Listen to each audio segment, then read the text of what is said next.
Welcome back to another technical deep dive here in the debug zone. Today we're tackling a big question and breaking it down with insights from other users.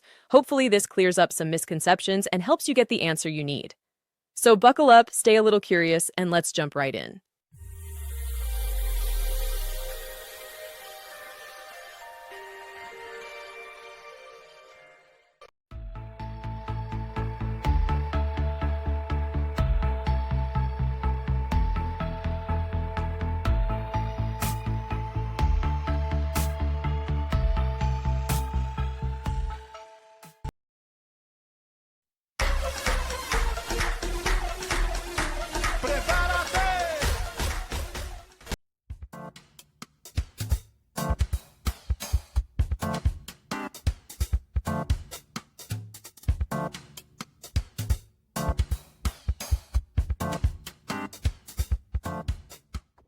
And that's a wrap.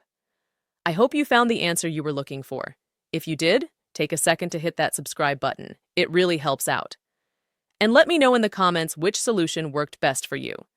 See you next time in the debug zone.